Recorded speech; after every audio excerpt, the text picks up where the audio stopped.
Hello friends, पिछली video में हमने बात की थी अर्ली वैदिक एज के बारे में।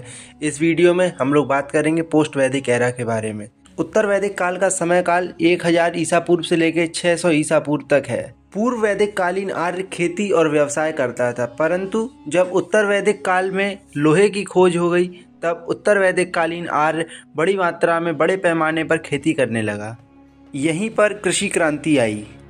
जब लोहे का प्रयोग व्यापक तौर पर होने लगा तब ऋग्वैदिक कालीन आर्य जो पंजाब के क्षेत्रों में बसता था उसको अपने प्रसार के लिए एक बहुत बड़ा क्षेत्र दिखाई देने लगा, क्योंकि वह जहाँ पर था वहाँ का क्षेत्रफल उसे कम पड़ रहा था। उत्तर वैदिक कालीन आर्य सप्त सैंधव प्रदेश को छोड़कर गंगा और यमुना के दोआब क्षेत्र की ओर पलायन किया और वहाँ की उपजाऊ मिट्टी पर उसने खेती शुरू की। सबसे पहले वह पश्चिमी उत्तर प्रदेश में बसा और पश्चिमी उत्तर प्रदेश में उसने 2 जनपद बनाए, पांचाल और कुरु। पश्चिमी उत्तर प्रदेश के बाद वह पूर्वी उत्तर प्रदेश में आकर बसा और यहाँ पर तीसरा जनपद काशी बसाया। लोहे के विकास से जब खेती अच्छी हुई तो उससे व्यापार वाणिज्य बढ़ा।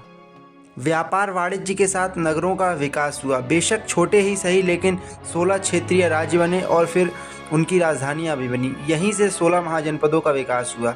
इन्हीं 16 महाजनपदों के विकास को द्वितीय नगरीय क्रांति कहते हैं। महाजनपदों की संख्या कुल 16 है। 16 महाजनपद इस प्रकार हैं। पहला है अंग। वर्तमान में यह भागलपुर व मुंगेर बिहार में है। अंग की राजधानी चंपा नगरी हुआ करती थी। दूसरा है मगध। वर्तमान में यह नालंदा, गया और पटना को मिलाकर है। बिंबिसार के समय मगध की राजधानी गिरिब्रज में आग लग जाने के कारण वह अपनी राजधानी राजगृह लाया। उदयन राजगृह से राजधानी को पाटलिपुत्र लाया, जबकि शिशुनाग पाटलिपुत्र से वैशाली लाया और कालाशोका पाटलिपुत्र वापस ले गया। तीसरा है कौशल। वर्तमान में यह अवध क्षेत्र में आता है। इसकी उत्तरी राजधानी श्रावस्ती हुआ करती थी, जबकि दक्षिणी राजधानी कुशावती हुआ करती थी। चौथा है वत्स। वत्स की राजधानी कौशाम्बी हुआ करती थी। वर्तमान में यह प्रयागराज और मिर्ज़ापुर क्षेत्र में है। पांचवी है काशी। इसकी राजधानी हुआ करती थी वाराणसी। वर्तमान में जिला वाराणसी उत्तर प्रदेश है। छठा है पांचाल। इसकी उत्तरी राजधानी हुआ करती थी अहिछत्र, जबकि दक्षिणी राजधानी हुआ करती थी काम्पिल्य। वर्तमान में यह रोहिलखंड क्षेत्र है उत्तर प्रदेश का। सातवां है अवंती। इसकी उत्तरी राजधानी हुआ करती थी उज्जैनी, जबकि दक्षिणी राजधानी हुआ करती थी माहिष्मती।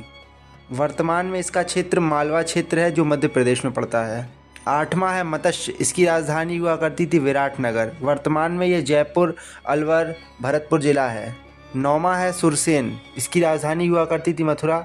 आधुनिक क्षेत्र है ब्रजमंडल क्षेत्र। 10वां है बज्जी। इसकी राजधानी मिथिला और वैशाली हुआ करती थी, जब आधुनिक क्षेत्र इसका वैशाली और मुजफ्फरपुर है।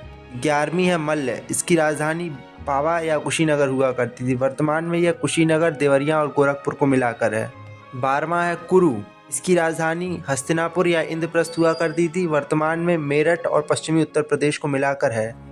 13वां है चेदी। इसकी राजधानी हुआ करती थी शक्तिमती। वर्तमान में यह बुंदेलखंड क्षेत्र है।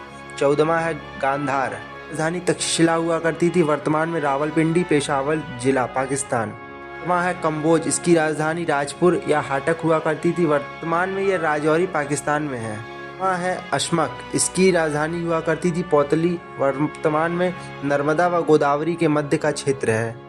इन 16 महाजनपदों की जानकारी हमें बौद्ध जैन ग्रंथों से, जबकि कुछ हिंदू ग्रंथों से भी प्राप्त होती है, लेकिन इतिहासकारों द्वारा जो सूची स्वीकार की गई है वह अंगुत्तर निकाय से ली गई।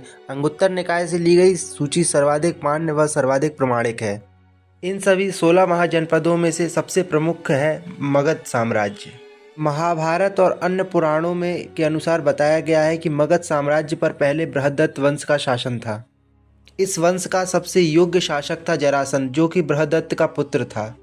बृहदत्त बहुत महत्वाकांक्षी था। इसने जब साम्राज्य विस्तार करना चाहा तो पांडवों ने इसका विरोध किया और इसी क्रम में वह भीम के हाथों मारा गया। हर्यक वंश मगध साम्राज्य का पहला वास्तविक राजवंश है। इसकी स्थापना बिंबिसार ने की थी। हर्यक वंश के बाद मगध पर शिशुनाग वंश का शासक हुआ, जिसका संस्थापक शिशुनाग था, जबकि शिशुनाग वंश के बाद मगध पर नंद वंश का शासन हुआ। अगली वीडियो में हम हर्यक वंश के बारे में विस्तार पूर्वक जानेंगे। तब तक के लिए आप बने रहिए हमारे साथ। चैनल को सब्सक्राइब कीजिए, वीडियो को लाइक कीजिए। जय हिंद, जय भारत, धन्यवाद।